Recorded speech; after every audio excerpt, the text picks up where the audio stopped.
If you are experiencing foundation issues, get a free estimate from Ox Foundations. As we continue with Daybreak Live this morning, we welcome our friends Bill Hamilton and Donnie Blackmon from the Hamilton Reunion. What is this, Bill, 94 years? Yeah, 94 years. How old were you when it started? About 3 years old. Brother Donnie, good morning to you, sir. Good morning. Bless you. You know, it's coming up this Sunday, and let's talk about down at Blue Springs. What a lot of history down there, Bill. Absolutely, lots of history, yes. It's going to be, like you said, the 94th, I believe it is, and we're having to have services outside because we have the building damage. But could I thank some people real quick who's helped out with that damage? I'd like to give a special thanks to Mr.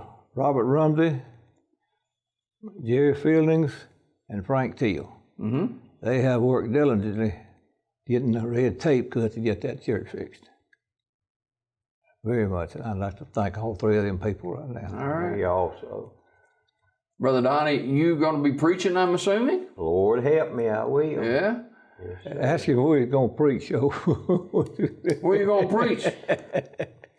Well, it's going to be, I guess, on the same podium we had last year. It'll be on the outside, and you know, that's a good thing. I enjoyed it, and I told Bill last year I like that setting outside, and of course that'll allow you to be more social distancing from each other. So you can preach louder too. Oh yeah, more people. Yeah. He had more people coming up there to listen than ever. They didn't have no choice. No.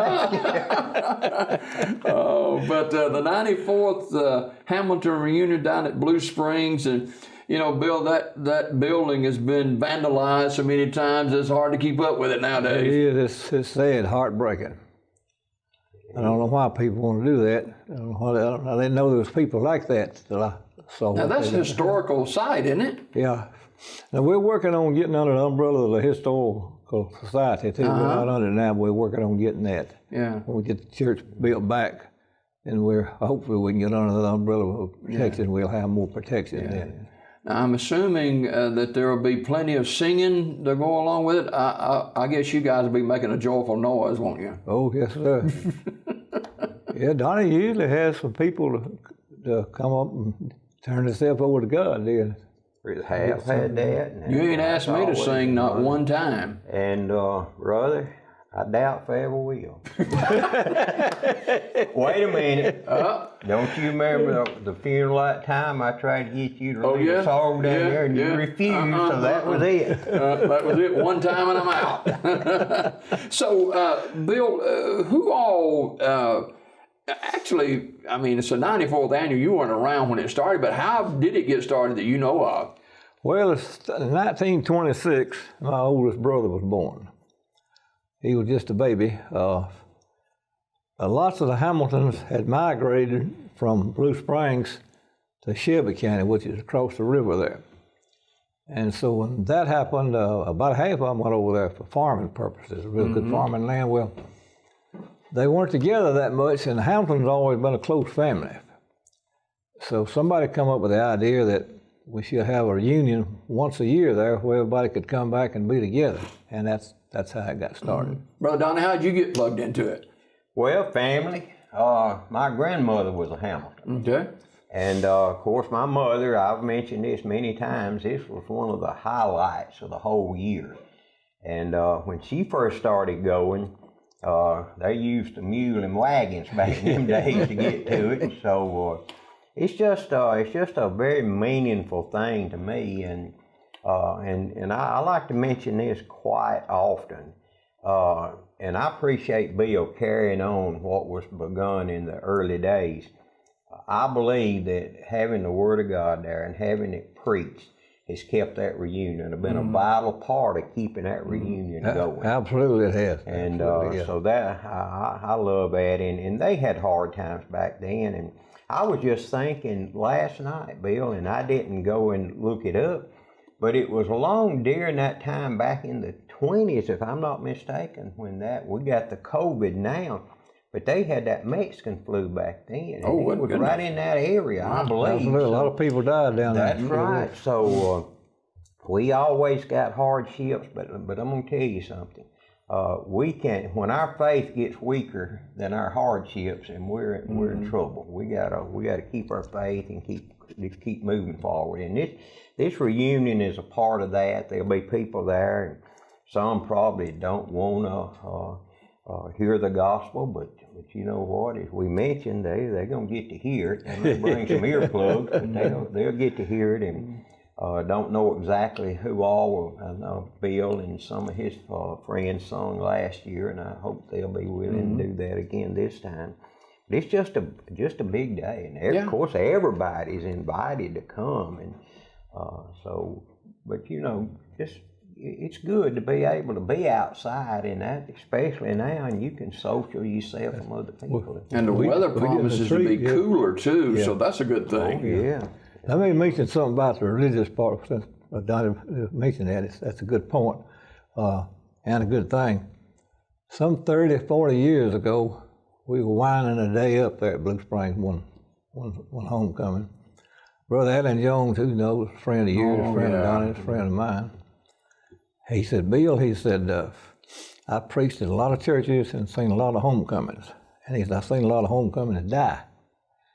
He said, keep the Lord in this church by letting somebody come here and preach the word of the Lord, and it'll keep going. And that's been 30 or 40 years, and we've always had a preacher there ever since, and it keeps going. Wow. You know, long years ago, I was in Honduras and preaching with a youth team there, and that shows you how long ago it was. But they had a place up in the mountains. It's called the End of the Road. And I preached at the end of the road in Honduras. This is not the end of the road in Blue Springs, but it takes a while to get there. It's just I get a special feeling when I go down. I'm walking in that cemetery, and I feel a real special feeling. There's a lot of, I don't know what the earliest grave site is there, but man, it goes way back. Oh, early 1800s, yeah. Good. And there's some people buried there was born in the 1700s. We have one grave there. The person that's buried in it grew up in Ireland, and they got grown, and they came over here for some reason. The only way they got married and married a Hamilton. It's lucky there, I reckon. Is that why you got your luck, Bill? I believe so, some of it anyway. Hey, Brother Donnie, plenty of food down there too. Oh yeah, people, and of course we mentioned everybody is invited to come, bring your food with you, and just spread it out, and everybody is share with each other, and that's the way homecoming's supposed to be, isn't it? That's right. Oh, yeah, Have some good fellowship, and it's just gonna. I'm looking forward to a big day, and just give you time to reminisce, and people to walk around. And little did I know, when my mother was dragging me down there, and some of the nicknames they used to call me, I don't remember that, bulldozer, bulldog. Or my daddy named you that. And, but anyway, little did I know that many years later I'd be getting to preach that reunion. And that is very touching to me. A lot of people gets touched and lifted up by different things, and of course I do too. But one of the greatest honors that God has ever bestowed on me is be able to proclaim the gospel, and I try to do that anywhere I go. Yeah. So God's really blessed you there, Donnie. Sure. Well, he's still blessing, and he's going to bless. And Bill, why did your dad give him that nickname? Well, Donnie used to be a little boy about 4 or 5 years old. He's short, stocky, round. and we was all. Matter of fact, I remember the first time Donnie and his family went with us to the reunion. We lived on Louisville. Daddy had a one-seated A model with a roaster seat in the back. We all piled up in that A model and went to that homecoming. I think just a little boy then. Anyway, if there's a crowd of people here, and Donnie wanted over yonder, he wouldn't go around them. He'd just go through them like a football player.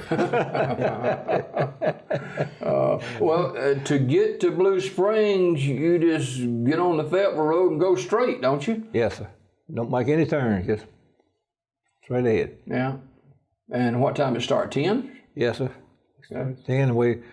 Donnie gives us a break at 12, and we eat, and we always have plenty of good food, don't we, Donnie? Oh, yes, sir. It's actually from the Piggly Wiggly, and I clocked this one time, I think it's, Bill, if I'm not mistaken, from that red light there on 280, it's 15 miles straight down there. And now it's more modern. You got blacktop all the way now. It didn't used to be, did it, Bill? No, sir. Let me say this real quick about last year, too, Donnie, about some people coming to the Lord. You remember that young man that came up here and asked you to pray for him last year, right? I did. Okay. That young man has just celebrated the best year of his life. Wow. I know he's my great nephew, and he has been prosperous this last year. He's had a lot of good things to happen to him. You know, God has a way of doing that, don't he, Brother Donnie? He sure does, absolutely. And before he went on to be with the Lord, Brother Morris, which was a preacher to God, he was saved there at that church.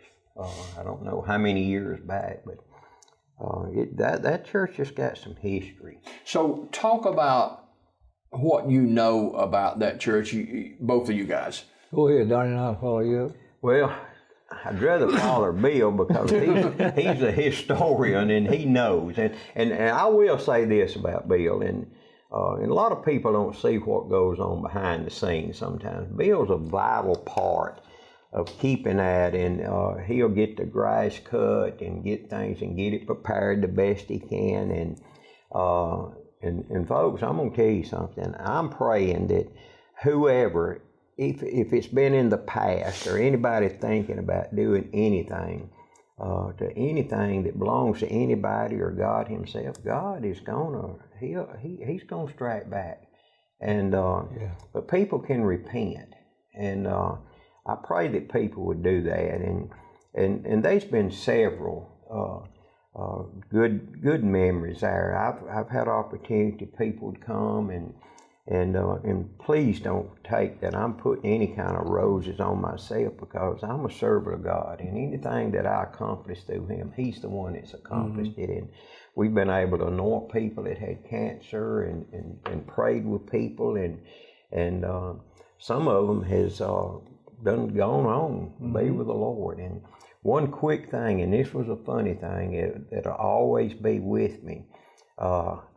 We went one day, and my mama used to years ago, that shake and bake, used to shake your chicken and bake. It was good. And this one lady, and she was a sweet, dear lady, and she'd tell me, she told me that morning, said, I brought some chicken wings and got them shake and baked, and she said, I want you to try them. And I said, oh yeah, I love them things.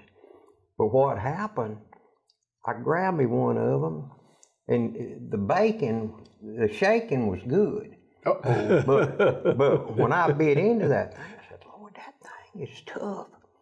And one of my daughters had got her one, and she said, Daddy, she said, that chicken is raw. So they had shook it, but they forgot to bake it. Oh, that makes a difference, don't it? It makes a big difference. But after it was over with, Bill, I got to think, I don't know if you remember or not, but they was chicken wings laying all over. Oh, yeah, everybody hit this. Did they eat it anyway? No, they threw them on the table. Something come along and eat them after we left. Yeah. Well, let me pay another thanks to a man. He's not here anymore, but Ron Johnson did a whole lot for that day. He always brought a couple of big shoulders down, barbecue, and old Ron was really, really thoughtful of us every year. Yeah. So, who, Bill, was some of the preachers that have been down through the years that you can remember? Well, let me think. There's one back in the 40s, and he came back there later on and visited with us. I cannot remember his name. I want to say Carlton. Then what I first remember preaching down there, it was Milton Morris and Alan Jones. You put those two together with years. There ain't no telling how many years they preached, combined. Right. Yeah. They blazed a trail for people such as me and yourself and anybody else who wants to proclaim the gospel. And they were a prime example of accepting other people. Brother Morris was a Church of God, and Brother Adam was a Baptist. Okay, for years they rode in the same car from job to job all over the southern part of the United States. Wow. That goes to show you we can get along if we just try. Yeah. Wow. They fit the feel of Bible Costals. That's what. So how many years have you preached there? Oh, me, I'd have to ask my wife, but this will probably at least, 12, 10? Somewhere along that, yeah. It's really worked out good too, really good. You don't have to have a sound system there either, do you? No, not. Especially since I put him outside. Somebody want me to leave him outside. They probably a few want you to put me back in. Oh wow! The Blue Springs, the Hamilton reunion this Sunday will be the 94th reunion. Have we missed any years, Bill, or has it been consecutive? It's been consecutive now. In World War II, there were so many soldiers, and I mean, I can name you a lot of people that got drafted from Blue Springs. But the attendance dropped way down because all the men were gone. Young men was all gone off to war. And but that's the only time I ever remember it, getting down real low. Now, Blue Springs at one time was a pretty thriving community, wasn't it? Absolutely, absolutely. Sure, there was a ferry, a pole ferry, on down due south, down past the Barrett's fish, not Barrett's, but I can't think of the name of it. Blue Springs Fish Camp, that's what they call it. There's a pole, and that's how people got to migrating to Shelby County. They learned that the land over there real rich and flat, and so we counted at one time there's 46 Hamiltons that were members of Blue Springs Church at one time. Oh goodness! And Aunt Lou was a Hamilton. Now she's one of the biggest parts of that church. She was a home and married a Hamilton, and she would shout at each homecoming. She's about 97, 98 now. She died somewhere along there. But that was the highlight of the day whenever Aunt Lou got happy and shouted. Now, people watching today say, shouting, that seems so foreign, but man, there have been many a church service with shouting in it, Brother Donnie. Oh, Lord. There still is today, too. Oh, yeah, that's good. Aunt Lou, I believe a lot of it got to be in the past when they would come. They'd come to hear the preaching, of course, and to do the eating. But they came to see Aunt Lou because, buddy, she wasn't ashamed of the gospel. And she wore that white bonnet, and she'd get up, boy, and she'd go to shouting, and it just hit me. Back then, they used bobby pins and stuff. I bet that woman, after every Hamilton union, had to go buy new bobby pins because they were scattered everywhere. You don't have a lot of that anymore.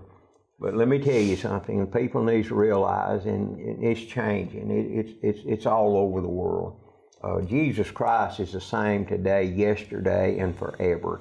And what he wanted back then, he wants it today also. All right, Bill, what's going to be happening Sunday down at Blue Springs? Well, we'll have Brother Donnie to bring the sermon to us. Can you keep him under an hour? Well, somebody put an alarm clock up there one time.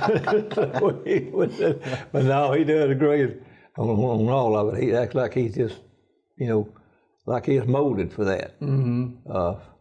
Now today, Aunt Lou will be well represented at the Sunday. She'll have a granddaughter and several great-granddaughters and several great-great-great-granddaughters and grandsons too. She'll be well represented. I've been talking to some of the people. Well, that legacy continues, doesn't it? It does. It surely does. And it's sort of a coincidence. She's got a great-granddaughter that's got a business right next to my business now. They're on business corner. Wow. Now, how old would she be? She's probably 30, 35. Yeah. Don't ask me how old I am. No. And I ain't going to ask how old Brother Donnie is. All right, starts at 10 o'clock Sunday morning? 10 o'clock, and of course, Bill done mentioned there'll be the food, preaching, singing. My wife usually sings. Now, last year she didn't get to come because they had a reunion on her side of the family. It sort of obligated her to go to. But So, and there'll be some there that maybe hadn't been in a few years, and I always look around and reminisce of the ones that won't be there. And this lady that I talked about, and she comes to my mind, and sometimes it brings tears. And she was battling cancer back then, and that's the reason she had to get somebody to fix her chicken for her. And she didn't have nothing to do with it not getting cooked. She just thought it was cooked. That's hard. But the last time she came, and this is still very touching, she came to me and said, "This will be the last time I ever get to attend." And I said, "Well, how come, honey?" She said, "I'll be gone before nothing comes." And she was. Yeah. But you know what? We can feed off of the legacy that others have set before us. It's we can live by examples that we, back then, people wasn't ashamed to mention Jesus Christ. Back then, people wasn't ashamed to mention the Lord. They wasn't ashamed to correct people when they did something out of the confounds of the gospel. But the world has changed, and God said He was going to change, but He never wanted it to. Yeah. So let me tell a quick one now on Donnie here. I said, talk about that platform I built and preached from. Yeah. Some of the fellas are wondering whether they're going to hold him up or not. Now, 50 pounds lighter this year, so maybe it will hold me up. That's a joke he made up. Hey, a number of people that have come to the Hamilton reunion down through the years are buried in that cemetery now. Yes, sir. Yes, sir. A bunch of them. Yeah. So if you can get there early, you know, just tour that cemetery. I mean, it's worth the drive just to see some of those names and dates in that cemetery. Yeah, a historian, a history lover, they'll have a ball there. Sure will. Yeah. All right, guys, I thank you both for being with us this morning, and plenty of fellowship and preaching and singing and good food down at Blue Springs at Hamilton's 94th homecoming, Sunday morning, 10 a.m. Thank you both for coming today. Brother Jimmy Dale, I want to thank you for giving us this our time to get out, and I just know God's going to bless you in some way for doing it. I believe that too. More Daybreak just ahead. Don't go away.